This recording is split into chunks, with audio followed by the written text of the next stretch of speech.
Bienvenue dans l'instant débat fait croiser sur Eden Télévision et Diaspora FM. Le thème du jour, le groupe pétrolin prêt à faire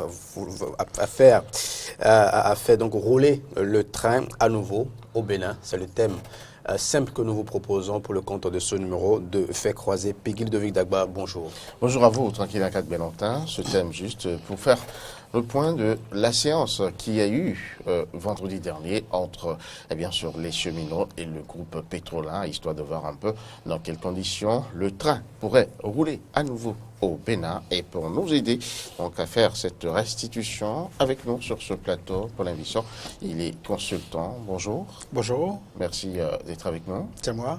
Alors vous étiez de la séance, en tout cas vous avez préparé cette séance vendredi dernier à Cotonou. Dites-nous d'où est venue la nécessité de cet échange avec le personnel des cheminots. Alors il faut préciser que cette rencontre fait suite à une requête du secrétaire général de la CSA Bénin. La CSA Bénin est une centrale syndicale à laquelle est affilié le syndicat des cheminots du Bénin. Et donc, à la suite de cette requête, eh bien, le groupe pétrolin y a fait suite favorablement. Donc, c'est une précision importante pour ne pas verser dans des débats purement inutiles, comme nous savons très bien le faire au pays. Donc, à la suite de cette correspondance qui a posé essentiellement 4 points. Le premier, c'est que la CSA Bénin voudrait savoir, par exemple, quelles sont les implications de l'arrêt rendu par la Cour suprême du Bénin le 29 septembre 2017 dernier. Quelles sont les implications de cet arrêt, bien évidemment. À la suite de cet arrêt, les engagements que le groupe pétrolin entend prendre pour le maintien des emplois et l'amélioration des conditions de travail des cheminots. Troisième élément, c'est le plan de travail que le groupe pétrolin entend dérouler dans le cadre de l'exécution de ce projet. Et enfin, les attentes. Qu'est-ce que le groupe pétrolin attend des cheminots. Donc voilà les 4 points sur lesquels la séance du vendredi dernier a tourné.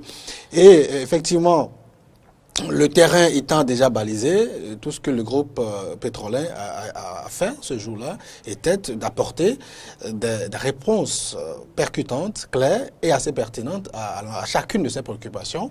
Et évidemment, à la suite des interventions des représentants du groupe pétrolin, les cheminots ont effectivement repris la parole, qui pour féliciter, qui pour exprimer leur joie,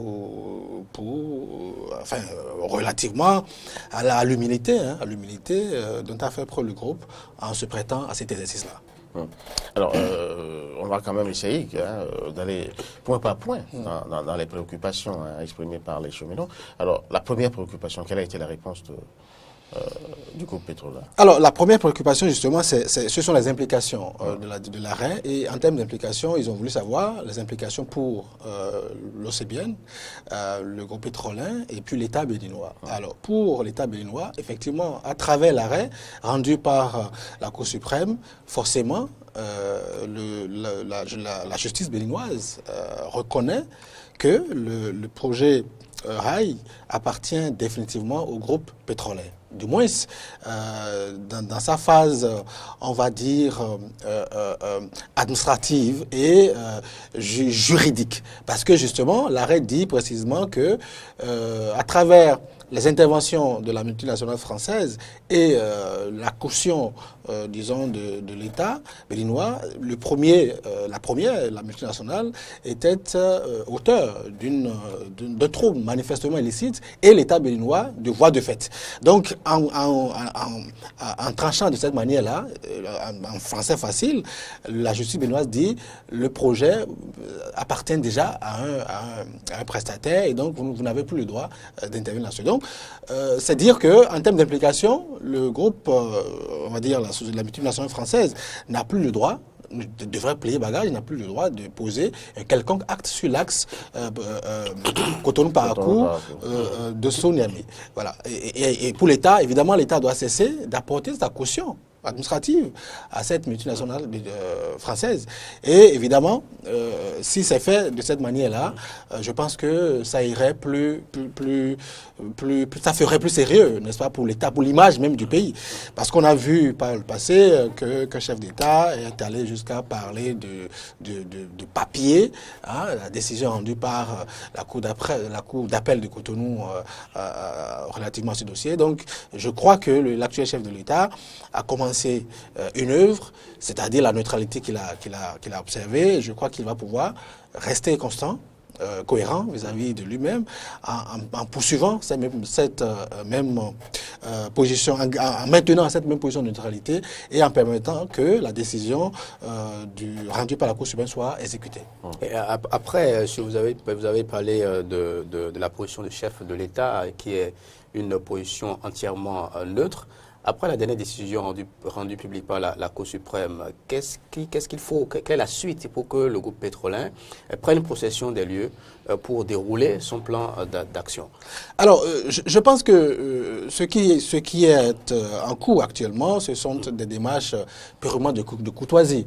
Parce que lorsque la justice, là où la justice parle, aussi bien l'État que l'individu, tout le monde doit pouvoir s'en tenir à la décision de la justice. La décision dit clairement que le projet RAI appartient au groupe pétrolier. À partir de ce moment-là, je crois qu'il y a des démarches administratives en cours et le conseil du groupe pétrolier l'a si bien précisé le vendredi dernier, à savoir que dans les tout prochains jours, les autorités compétentes seront avisées pour que les actes qui doivent être pris se prennent afin de permettre que définitivement le groupe pétrolier s'installe dans la maison cheminot pour le bonheur de ces derniers. Les implications pour l'OCBN?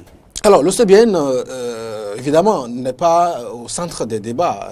Elle n'est pas un acteur, n'est-ce pas, de la procédure. Elle fait plutôt l'objet de la procédure. À partir de ce moment-là, l'OCBN, elle n'a pas, c'est l'organisation commune Bénin-Niger, n'a pas d'initiative propre à prendre. Tout ce qu'elle a à faire, c'est d'accompagner le groupe pétrolier. Et je crois que cette réponse, cette proposition du groupe pétrolier a été favorablement accueillie par les cheminots.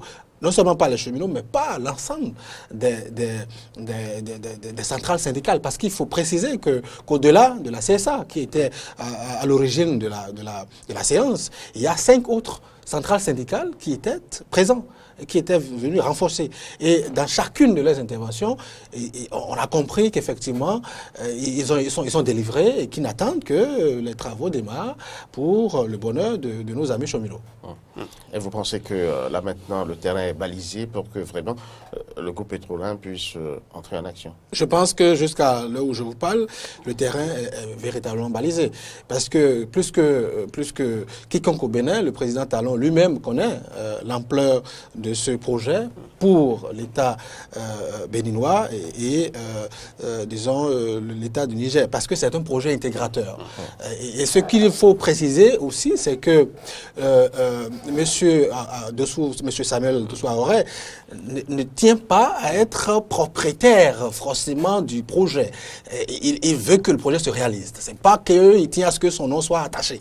Et là, il a démontré. C'est pourquoi d'ailleurs en son temps, lorsque les deux États, celui du Bénin et du Niger, lui ont proposé qu'un partenaire technique se joigne à lui, il a dit qu'à cela ne tienne, si sa présence permettra à ce que, encore qu'il n'avait pas dans la réalité, aussi bien techniquement et financièrement, besoin de cette présence-là, eh bien, puisque ce sont les États qui ont parlé, c'est un homme responsable, donc il ne peut pas s'opposer à une proposition d'État, n'est-ce pas? Donc il a accepté. C'est pour dire que c'est un projet intégrateur et il a les bras ouverts à toutes les personnes de bonne foi. Nous ne parlons pas des pirates, nous ne parlons pas des personnes qui viendront avec des méthodes de commando, des personnes de bonne foi qui sont aussi préoccupées par le développement de l'Afrique en général et du Bénin en particulier. Comme lui, ils peuvent se manifester et il avisera en son temps relativement avec qui il pourra collaborer par rapport à ce travail. Alors, la deuxième préoccupation des cheminots, c'est quand même les engagements du groupe pétrolier à sauvegarder les emplois qui existent déjà. Oui, et ça, il faut lever un coin de voile sur un aspect. C'est que beaucoup vont peut-être croire que c'est la décision de la justice qui a fait sortir le groupe pétrolier de son gond, a fait des propositions. Maintenant, il n'en est rien. Tout ce qui a été dit vendredi dernier, ce n'est qu'un rappel. Parce que dans l'offre de l'offre de départ du groupe pétrolier, tout ce qui a été dit, à savoir le maintien intégral des emplois et forcément le recrutement de nouveaux travailleurs, parce que les travaux, une fois lancés, une fois démarrés, forcément, le nombre de cheminots que nous avons aujourd'hui, ce nombre est insuffisant. Donc forcément, on aura à en recruter davantage. Donc tout ça, toutes ces propositions ne datent pas d'aujourd'hui. Elles se trouvent déjà dans l'offre contenu faite par le groupe pétrolier. Donc ces propositions se trouvent déjà dans l'offre. Donc ce n'est pas que il y a une décision, donc on est en train de charmer, faire une opération de charme. Pas du tout. Tout ça se trouve déjà dans l'offre. Donc il s'agira premièrement du maintien intégral des emplois. Deuxième chose, les conditions de travail des cheminots seront améliorées. Vous n'êtes pas sans savoir que pendant longtemps, il y a eu nos amis n'ont pas pu se faire payer leur salaire. Voyez-vous. Et donc plusieurs mois d'arrêt de salaire. Absolument. Et donc, tout ça sera déjà conjugué au passé. Et ça va être fait à conditions améliorées. Il y a il y a les pensions de retraite, n'est-ce pas, de nos amis. Ils finissent de travailler. Logiquement, lorsque c'est une étape obligatoire, hein, nous allons tous passer par là. Mais une fois la retraite, nos amis cheminots sont confrontés à d'énormes difficultés à pouvoir jouir de leur pension de retraite. Cette question sera débloquée par le groupe pétrolier.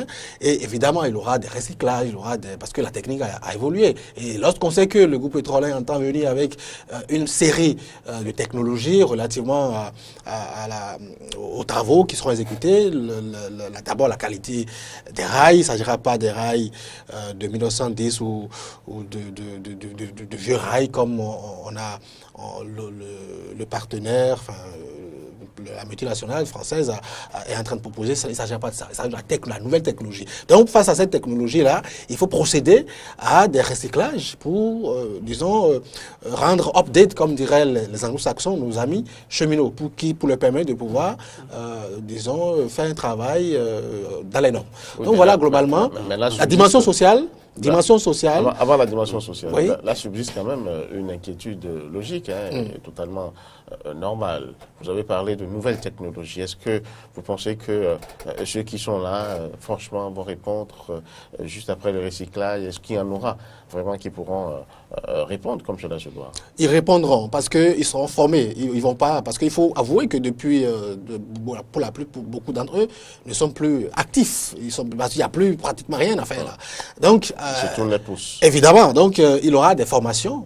Tout ça est prévu. C'est dans le plan, dans l'offre que le groupe pétrolier a eu à faire aux deux États. Donc, il faut former. Ils sont pas.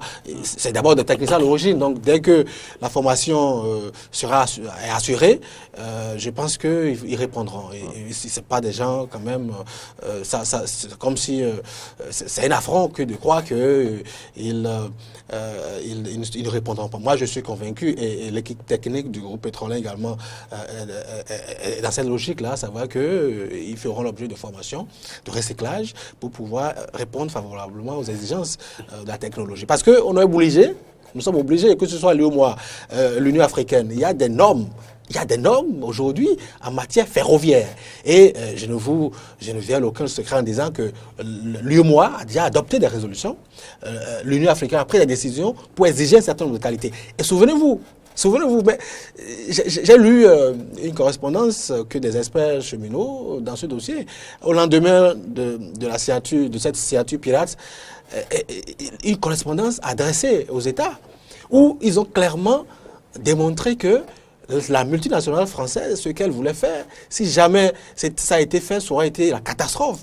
Parce que ces propositions sont en déphasage avec non seulement la réglementation de l'UEMOA, celle de l'Union africaine et de la communauté internationale en un mot. Donc aujourd'hui, nous ne pouvons pas, le Bénin n'est plus un vase clos et je dis tout à l'heure que c'est un projet intégrateur. Donc on est obligé de tenir compte, n'est-ce pas, de la technologie et cette technologie le groupe pétrolier prendra les dispositions idoines pour que les cheminots puissent répondre effectivement. Il y a un point donc qu'il faut forcément dissiper dans le rang des cheminots. La multinationale française va plier bagage, ça c'est sûr. Et il y aura probablement une cessation de paiement des salaires des cheminots et les travaux vont commencer. Et qui va s'occuper maintenant des salaires des employés de l'ECBN? Comment est-ce que ça va se passer? Le groupe pétrolier. Et ça a été dit vendredi publiquement devant l'ensemble des cheminots et de leurs représentations syndicales. Dès le retrait, dès que le mois de retrait, parce qu'il faut dire, jusqu'à maintenant, le groupe, la multinationale française a poursuivi l'exploitation, n'est-ce pas, de l'ECBN. Bref, il y a eu quand même, le train a sifflé en tout cas.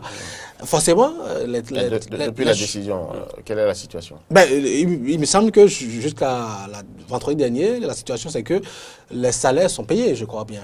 Il n'y a pas eu de problème en commun. En tout cas, dès que la multinationale française plie bagage, le groupe pétrolier s'est engagé publiquement vendredi dernier à s'occuper, n'est-ce pas, à prendre le paiement, à prendre en charge le paiement des salaires. Ça a été dit publiquement. Donc ce n'est que chose normale. Parce que l'objectif, ce n'est pas d'exposer les cheminots, c'est d'exécuter un projet intégrateur qui permettent à l'État béninois et ceux de la sous-région de pouvoir de faciliter les relations économiques. Mais en même temps, les personnes au centre de la réalisation de ce projet, c'est-à-dire les cheminots, on ne peut pas ne pas s'occuper de leur vie actuelle et celle à venir. Donc, c'est la logique dans laquelle se trouve le groupe pétrolier. Donc, par rapport à la question que vous posez là, il n'y a pas d'inquiétude. Dès que la société française plie bagage, le groupe pétrolier se charge de prendre en charge intégralement le paiement de salaire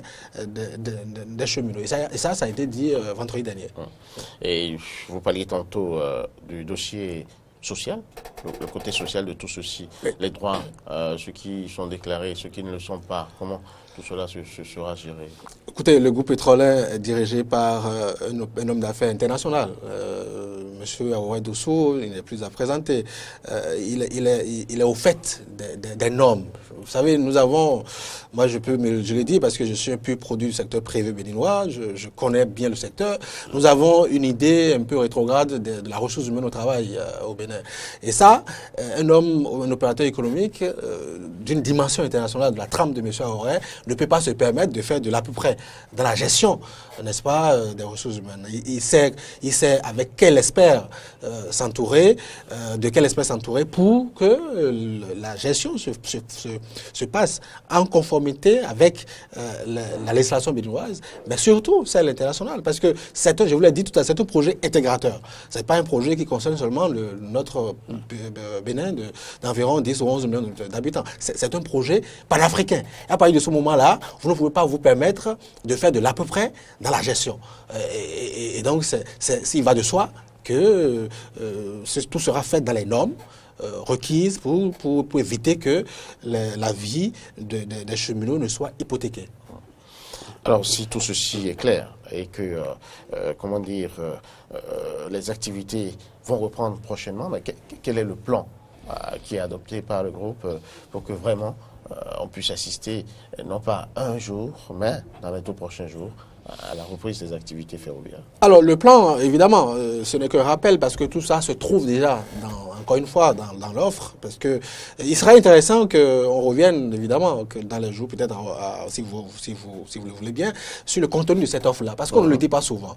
Ouais. J'ai entendu de part et d'autre que oui, M. Aoué n'a pas les moyens, il n'a pas, techniquement, il n'est pas prêt. Donc, j'entends ça. Et chaque fois quand j'écoute ces gens d'ineptie, moi, ça me fait sourire, en fait. Parce que tout est dans l'offre.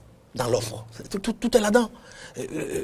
D'ailleurs, juridiquement. Tout le monde n'a oui, pas accès parce à que l'offre. moi, vous savez, moi je suis... Au contenu de l'offre. Il y a que les officiels oui, et les collaborateurs. Je comprends ça. Mais moi je dis, le juriste que je suis, je dis, lorsque quelqu'un gagne un dossier d'appel d'offre et que vous venez lui dire après coup, qu'il n'a pas les moyens techniques et financiers, ça n'a pas de sens. Parce que c'est justement parce qu'il vous a démontré que techniquement et financièrement, il peut faire le travail, qu'il a été déclaré adjudicataire. Donc, à partir de ce moment-là, juridiquement, le problème se passe parce que justement, vous savez, il a fallu que dans votre offre, dans son offre, il prouve, n'est-ce pas, à l'adjudicat, au maître d'ouvrage, qu'il a les moyens financiers, qu'il a l'expertise, qu'il connaît le job, en fait. Donc, moi, je pense que... S'agissant du plan, qu'avez-vous répondu aux cheminots? Alors, ce que nous avons répondu aux cheminots, c'est simple, à savoir que nous allons réhabiliter,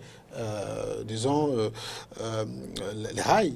Et à partir de ce moment-là, il s'agira simplement d'actualiser les recommandations, parce qu'il y a des études qui ont été effectuées. Et c'est lesquelles études ont fait des recommandations.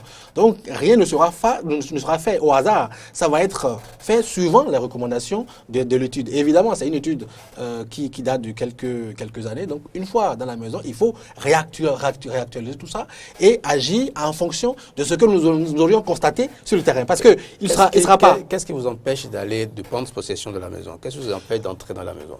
Écoutez, c'est un groupe assez gentleman. Hein. Donc, quand vous êtes gentleman, vous faites les choses dans les normes. Vous faites les choses de façon... on va dire élégante. Voilà, nous voulons mettre de l'élégance dans nos actions. Et c'est ce qui est en cours. Donc, j'ai dit tout à l'heure que, et sur la base, je fais foi à ce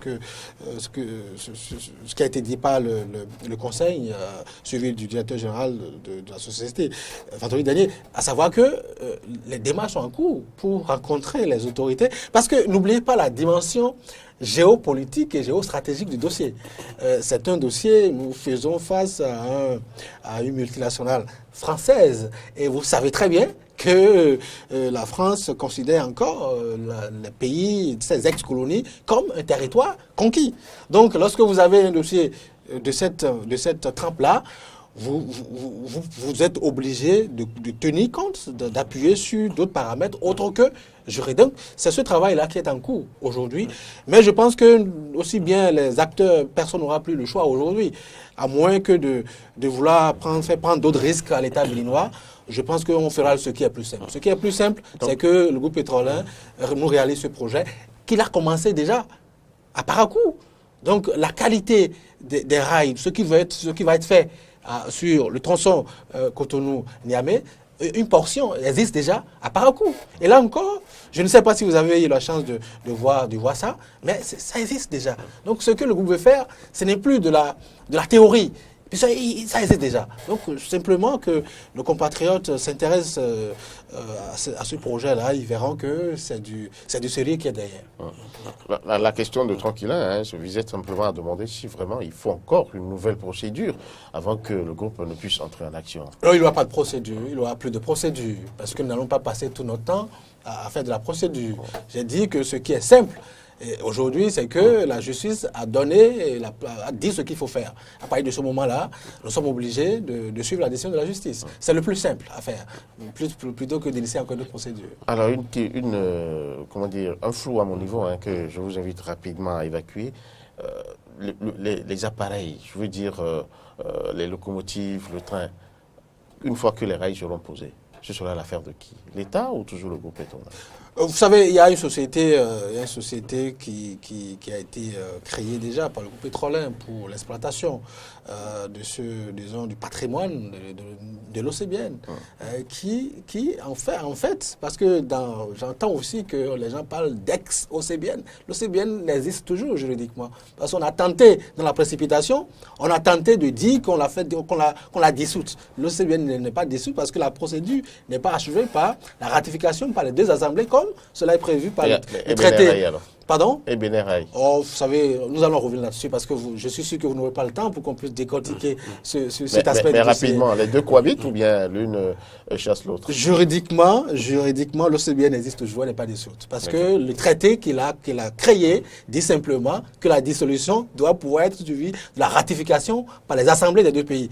À l'heure où je vous parle, cette ratification n'a pas eu lieu. Donc, il n'y a pas eu de dissolution. Ça, c'est simple à comprendre et je crois que nous allons revenir là-dessus. Alors, le patrimoine, évidemment, nous avons le groupe pétrolier, en tout cas, a voulu que les choses se passent dans les règles de l'art. Contrairement à l'administration française, qui a refusé en son temps, qui s'oppose à ce que le bilan, le patrimoine de l'OCBN se fasse et qu'on sache qu'est-ce qu'il y a à l'intérieur. Là, je mettrai, si vous voulez, cette correspondance des experts mis en place par le gouvernement béninois et celui du Niger, mis en place dans le cadre de ce dossier. La lettre qu'ils ont envoyée à leur ministre de tutelle en son temps. Ils ont décrit tout ça. Donc, contrairement à cette multinationale, nous voulons que les choses se fassent dans les règles de l'art, savoir que le patrimoine, nous veillons à ce que tout ce qui est prévu dans le cadre de ce qui doit être fait pour qu'on parle effectivement de dissolution, les actes juridiques soient posés dans les règles de l'art et que l'exploitation se fasse également dans les règles de l'art. Donc, il n'y a aucune inquiétude dans ce dossier. J'ai dit que le PDG du groupe pétrolier, c'est un opérateur économique d'une dimension internationale. Donc, il sait comment ça se passe en international et c'est ça qu'il souhaiterait partager avec nous parce que, voilà, à bien des égards, il y a que nous n'aimons pas faire les choses dans les règles de l'art. Et c'est ça qui fait que parfois vous avez l'impression que depuis la décision rendue par la Cour suprême du Bénin, eh bien, il y a pratiquement rien. Des actes se posent, il y a des actions qui sont menées dans l'ombre pour qu'effectivement tout se fasse dans les règles de l'art. Voilà. Et puis au point 4 de la requête adressée au PDG du groupe pétrolier par le secrétaire général de la CSA Bénin, les cheminots, elle souhaiterait bien savoir ce que le groupe attend d'eux. Évidemment, à cette question, la préoccupation du groupe pétrolier, c'est que les cheminots accompagnent le groupe pétrolier, parce que ce qui a été proposé là, c'est du jamais vu, parce que de l'autre côté, ce qu'on a fait, c'est pratiquement le contraire de ce que propose le groupe pétrolier, à savoir prendre en charge le social et tout ça, c'est du jamais vu. Je vous ai dit, à côté de la CSA, il y avait 5 autres centrales syndicales. Et de façon unanime, c'est quand même, vous les connaissez très bien, il y avait même le tout-puissant, le tout-brillant Issa Eko, il était dans la salle. Et vous l'avez écouté, je ne sais pas si vous avez eu la chance de le voir sur les médias, il a été très clair pour dire, évidemment, il faut que les cheminots se mobilisent autour du groupe pétrolier. Il a même dit qu'il nous faut une bourgeoisie locale. Et ça, c'est très important. C'est très important parce que, au-delà de tout, à compétence égale, il faut que nous puissions encourager une bourgeoisie locale. Et dans le cas d'espèce, il n'y a même pas de concurrent en face.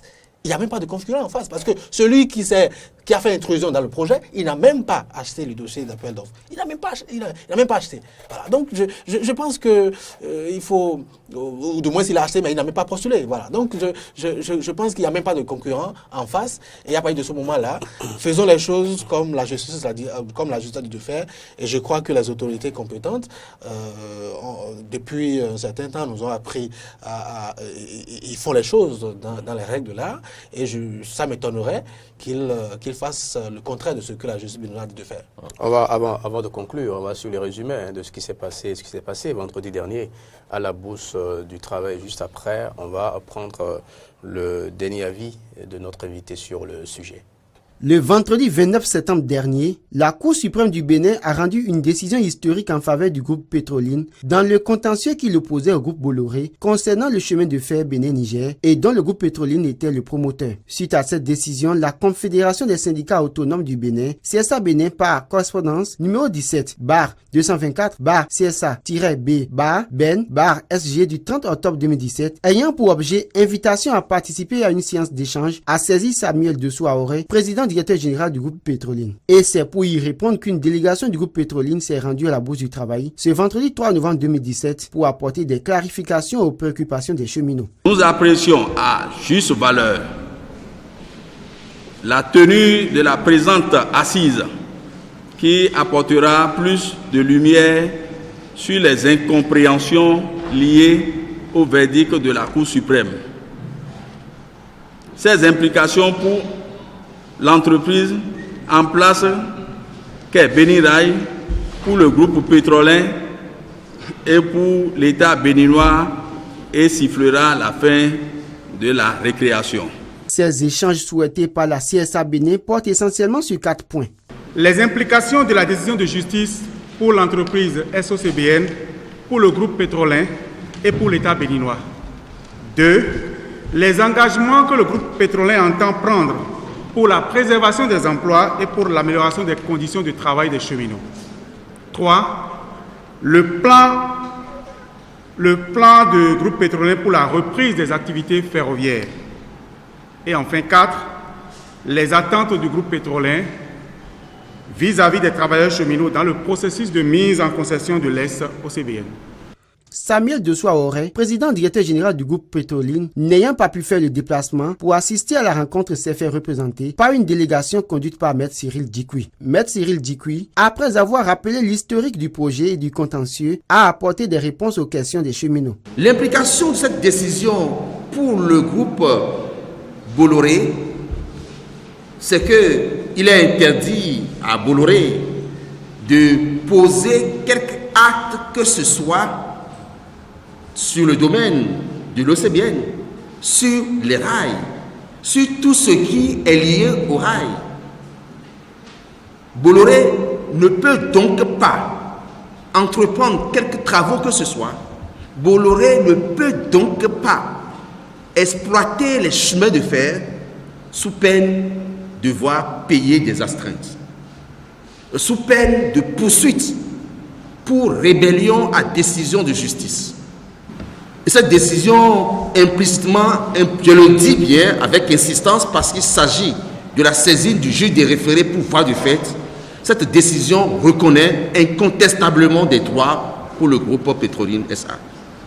Quant aux engagements, le groupe Petroline pour la préservation des emplois et pour l'amélioration des conditions des travailleurs de l'ES-OCBN entend procéder à un recrutement en plus du personnel existant, ce qui rassure du maintien des emplois. Le groupe procédera notamment au renforcement des capacités des agents par des formations et des recyclages en déployant un plan moderne de travail. La grille salariale sera actualisée et les avancements conformément aux prescriptions de la convention collective de l'organisation seront une réalité. Les problèmes liés aux pensions de retraite et autres seront résolus. Le groupe Petroline s'engage également à prendre en charge les salaires à partir du mois de retraite du groupe Bolloré. Tous ces engagements exigent tout de même un plan pour la reprise des activités et ce plan consistera à réhabiliter la ligne ferroviaire Cotonou-Parakou sur la base de l'offre initiale qui prévoit un chemin de fer aux normes internationales, compléter le matériel roulant existant et recycler le personnel sur l'utilisation et l'entretien des nouveaux équipements. Ensuite, procéder à l'extension du réseau ferroviaire à partir de Parakou vers la destination finale qui est Niamey. Dans ces conditions, quelles pouvaient être les attentes du groupe Petroline vis-à-vis des travailleurs? Maître Cyril Dikwi s'adresse cette fois-ci aux cheminots. Petroline ne vous demande qu'une seule chose, votre accompagnement, votre sérieux au travail, vos engagements.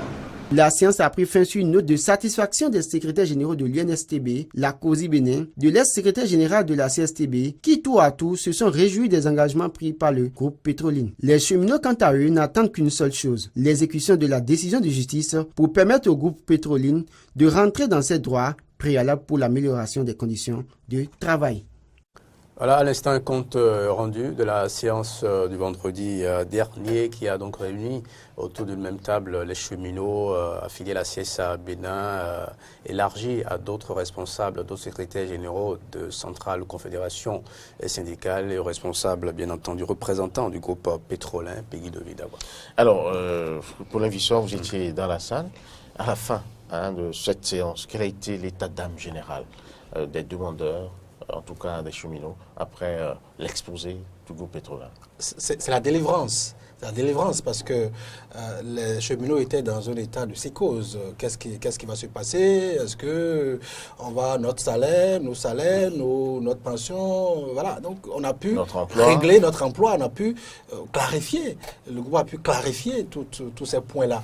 Donc ils sont sortis ragailladis, le cœur était on commençait pas à battre au rythme normal parce que c'est pas évident, c'est pas évident vu tout ce qu'ils ont enduré depuis ce temps-là. Et donc cette séance a permis de calmer les esprits, d'apaiser les cœurs. Et donc les cheminots, je veux dire, sont rentrés, le cœur apaisé tout simplement. Mais là, on peut dire que tout est maintenant clair entre les deux parties. Il n'y a plus de nuages. Tout ce qu'on va attendre maintenant, c'est l'entrée réelle en scène du groupe pétrolin. Absolument. Et je crois que l'État béninois jouera sa partition. Merci à vous, Paulin Vissot. Je rappelle que vous êtes consultant.